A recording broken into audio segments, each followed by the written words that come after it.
엄청 오래된 인연입니다. 어디다 자랑하고 다닐 만한 이야기는 아니지만 저한테는 또 소중히 간직하고 싶은 아름다운 추억이다 보니 대나무 숲에다 임금님 기는 당나귀 기라고 외치는 심정으로 이렇게 여러분들께 제 이야기를 들려드리려고 합니다. 어머니가 결혼을 하면서 고향을 떠나 아버지를 따라 살게 되었습니다. 그래도 저희 어머니가 대학물을 좀 먹은 사람이라서 맞벌이 부부 생활을 했지요. 타지에서 아는 사람 하나 없이 아버지 하나만 보고 따라왔는데 어머니는 어머니 나름대로 외롭고 힘든 시간을 보냈나 봅니다. 그러다가 회사에서 친구를 한 명 사귀게 되었다고 합니다. 나이 차이는 조금 나는 편이기는 했지만 어머니한테는 그 주변 지역에서 말 터놓고 지낼 유일한 사람이었기 때문에 친하게 지내게 되었습니다. 어머니를 언니라고 부르면서 잘 따르기도 했고 다행히 둘이서 죽도 잘 맞아서 둘이서 매번 같이 놀러 다니고 그랬답니다. 그 인연이 이어져서 저희 어머니가 제가 태어나고 나서 직장을 관두면서도 두 사람은 계속해서 인연을 이어왔다고 하더라고요. 저희 집에 자주 놀러와서 지냈던지라 그리고 저 볼 때마다 이뻐해주고 용돈도 주고 했던 분이시라서 제가 이모라고 부르면서 잘 따르기도 했습니다. 그 지역에서 꽤 오래 살았기 때문에 사실상 가족 다음으로 많이 만나던 사람이 이모였습니다. 그런데 어린 마음에 그랬나 저한테 잘해주기도 하고 그때의 기억은 흐릿하지만 웃는 게 참 예쁜 사람이었던 걸로 기억해요. 키도 작았고 동안에다가 얼굴도 작은 여리여리하던 스타일이라서 어느 정도 제가 크고 나서는 오히려 제가 덩치가 더 크게 되더라고요.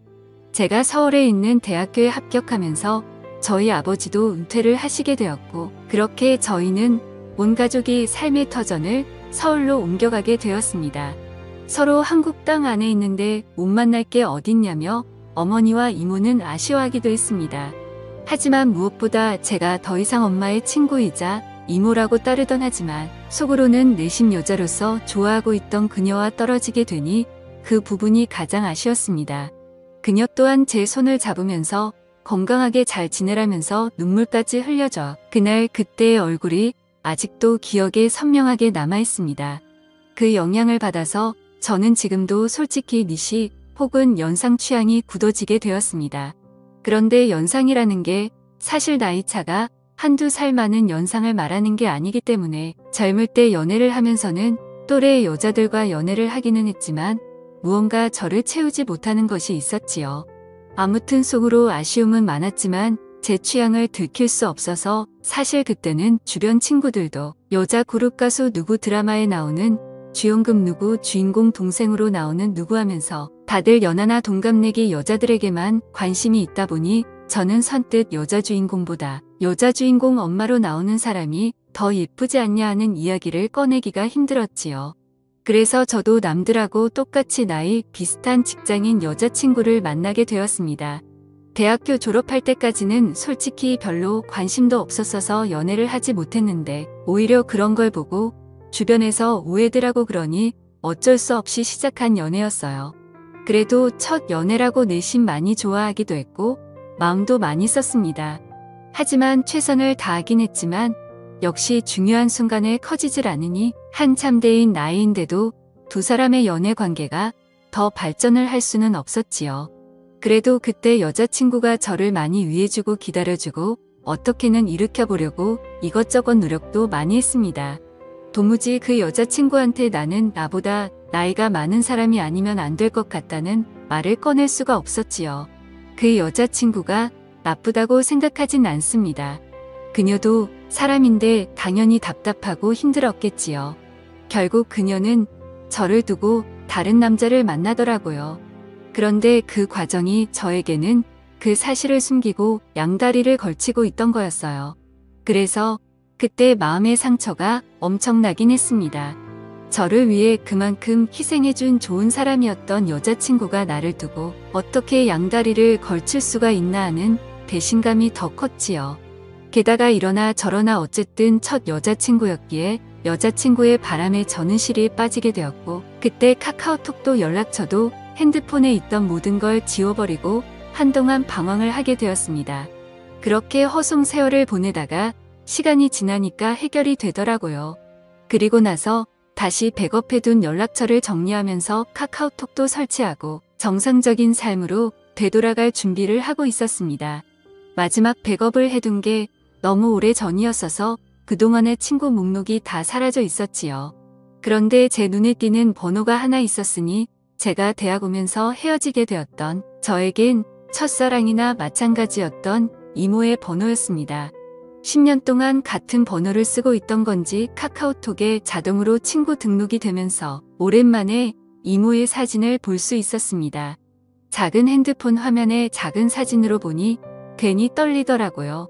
그래서 이모의 사진을 터치해서 확대를 했습니다. 여전히 작고 아담한 체구도 그대로였고 얼굴살이 조금 더 빠졌을 뿐 저를 설레게 했던 미소는 여전하더라고요. 어디 아는 사람들하고 산에라도 놀러 갔던 건지 등산로에서 찍은 사진을 보니 오랜만에 마음이 설레기 시작했습니다. 그때부터 그녀가 어떻게 지내나 궁금하더라고요. 그런데 상태창을 보니까 메모 남겨놓듯이 해놓는 프로필 상태 메시지 아무것도 필요 없어라고 약간 냉소적인 구절을 상태 메시지로 남겨놨더라고요. 그리고 프로필 사진으로 되어 있는데 그게 올려보면 옛날에 해놓은 과거 사진들도 다 볼 수 있었거든요. 그런데 사진이 하나도 남아있지 않는 겁니다. 지금 프로필로 되어 있는 사진을 제외하면 말이죠. 그때 직감적으로 이모에게 무슨 일이 있는 건가 하는 생각이 들었습니다. 제가 여자친구한테 받은 상실감 때문이었을까요? 아니면 그 여자친구가 그렇게 노력을 하며 오랫동안 사랑을 나누는데도 한 번을 재구실을 못했던 게 사실은 마음속에 오래전부터 그녀를 품고 있었기 때문이었을까요? 무작정 짐 싸들고 이모가 살고 있는 예전 그 동네로 향했습니다. 하도 오랫동안 이어온 인연이다 보니 어디 사는지도 다 알고 있었는데 이모 집에 찾아가니 모르는 사람이 나오더라고요. 10년 이모와 떨어져 지낸 시간이 10년이고 강산이 변한다는 세월이 기나지만 체감상 그렇게 오랜 시간이 지난 것 같지 않은데 집부터 바뀌어 있으니 당황스러웠습니다. 그녀가 보고 싶어 찾아간 동네였으니 그녀를 찾아 헤엄을 봐야 단도직입적으로 그녀에게 대놓고 연락을 해봐야겠다는 생각이 들었어요. 멀리 떨어져도 얼굴 못 보고 지낼 일이 있냐고 했었지만 정말 거짓말같이 매일매일 만나던 이모였는데 이사 가자마자 10년 동안 그냥 아예 남이 되어버렸었거든요. 내 번호가 저장이나 되어 있으려나 사실 큰 기대를 하지 않았는데 이모는 전화를 받자마자 제 이름을 불러주더라고요. 이렇게 반갑게 맞이해줄 거면 왜 지난 10년 동안 모르는 사람처럼 지내왔는지 제가 얼마나 이모를 보고 싶었는지 몰랐나 싶기도 하더라고요. 이모와 저는 오랜만이라며 엄마는 어떻게 지내니, 학교는 졸업 잘했니, 회사는 다니니 등등 별 실없지 않은 안부를 물으며 한참 동안 대화를 나눴습니다. 그러다가 이모도 제가 갑자기 연락을 한 이유가 궁금해졌는지 오랜만인 건 좋은데 무슨 일 있는 거냐고 왜 연락을 했냐고 물어오더군요. 그래서 솔직하게 이모 카카오톡에 있는 사진과 프로필 메시지 보고 이모한테 무슨 일이 있는가 싶어서 저도 모르게 연락을 하게 되었다고 했습니다. 그러니 이모가 제 말을 듣고는 뭔가 쓸쓸하게 웃으면서 별일 없다고 하더라고요. 그래서 저는 이모한테 무슨 일이 있는 줄 알고 지금 이 동네까지 내려와 있다. 이모 집까지 찾아가 봤는데 모르는 사람이 살고 있더라는 이야기를 꺼냈습니다. 그러니 이모가 조금 놀란 눈치더라고요. 사실 카카오톡 상태 메시지만 보고 누가 이렇게 멀리서부터 찾아오는 일은 거의 없는 일이잖아요. 오겠다고 대화를 했던 것도 아니고 심지어 제가 제 또래 여자한테 이렇게 했으면 이모도 이해나 할 만한 상황이겠지만 다른 사람도 아니고 저와 이모의 나이차와 사이였으니 말입니다. 밖에서 한 1시간 정도를 기다렸나 이모가 헐레벌떡 제가 있는 곳까지 나오더라고요. 그래도 그 와중에 제 마음을 눈치라도 챈 것인지 화장도 싹 하고 머리도 다듬어져 있는 게 조금 멋을 내고 나온 것 같았습니다. 예전에도 이모의 아름다움이 참 좋긴 했는데 사실 회사 출퇴근할 때 하는 정도의 꾸민 모습만 봤지 진짜로 이렇게 마치 애인을 만나듯 꾸미고 나온 이모의 모습은 제 생각보다 훨씬 더 아름다워 보였습니다. 10년의 세월이 무색하게 저를 설레게 만들던 그 여자가 내 눈앞에 있으니 묘한 고향감에 휩싸이기 시작했습니다. 심지어 예전에는 항상 어머니와 함께 셋이서 그녀를 만났는데 이번엔 남자 대 여자로 단둘이서 만나고 있으니 그 기분은 이루 말할 게 없었지요. 직접 만나니 이모가 아무 일 없이 잘 지내고 있다던 말과는 다르게 이모의 현재 상황을 말해주더라고요. 사실 저희 가족이 서울로 가기 전부터 남편과 불화가 생기기 시작했고 10년이 지난 지금에서야 결국 이혼을 하게 되었다는 겁니다. 그런데 그 과정에서 자식들이고 뭐고 다 대가리 크고 나니까 자기가 회사 다니며 힘들게 키워준 것도 모르고 돈 많은 아버지 따라갔다고 자기는 이제 완전 혼자가 된 거나 마찬가지라며 힘들어 하더라고요. 이모가 힘들다고 하는 말에 저도 사실은 이러하다며 현재 제 상황을 설명했습니다. 저 또한 큰 시리에 빠져 있는 상황이라 이모가 보고 싶어 여기까지 내려왔다는 그 명분을 설명하고 있던 것 같았습니다. 그런데 이모는 눈이 휘둥그레지면서 그런 일이 있었는데 왜 여기를 내려온 거냐고 묻더라고요. 그래서 이모에게 커피 말고 같이 술이나 한잔 하자고 같이 술 마셔주면 다 이야기를 해주겠다고 말했습니다. 그러니 이모가 눈빛이 조금 바뀌기 시작하면서 일단 저에게 알겠다는 말을 하고 어렸을 때도 자주 가던 동네 경양식점 같은 호프집으로 저를 데리고 갔어요. 여기가 음식도 맛이 좋긴 하지만 일단 옛날식 경양식집이라서 자리도 벽으로 다 칸마다 나누어져 있고 조용히 단둘이 이야기 나누기에는 이곳만큼 좋은 곳이 없었거든요. 그때 저도 솔직히 이모가 조금씩 저에게 마음을 활짝 열고 있다는 생각이 들기도 했습니다. 이모가 저랑 첫 짠을 했더니 벌써 술을 같이 마실 정도로 큰 줄은 몰랐다고 시간이 참 빠르다더니 하면서 두 사람 사이에 묘해지는 분위기를 환기시키려고 애써 노력하는 게 보이더라고요.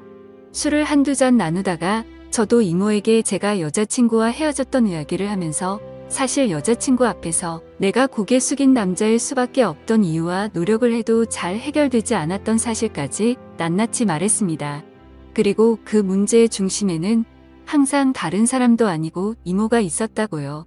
이모도 이모 나름대로 그 나이 때는 별거 아닌 거라고 대충 고민 상담을 해주려고 했던 것 같은데 몸쪽 꽉 찬 돌직구를 날려버리니 정신을 못 차리고 제 말에 얼어붙어서 아무 말도 잊지 못하더라고요. 그래서 한 번 더 이모에게 돌직구를 날렸습니다. 사실 이제는 모르겠다. 내가 재고시를 못하는 건지 아니면 정말 이모 때문에 그런 건지 한번 알아보고 싶다고요.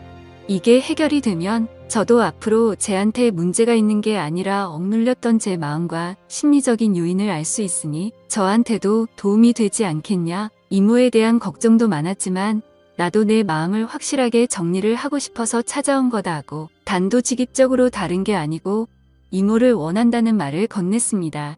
이모는 무슨 말을 그렇게 하냐며 손사래를 치기는 했지만 거절을 하지도 않았고 자리를 떠나지도 않았습니다.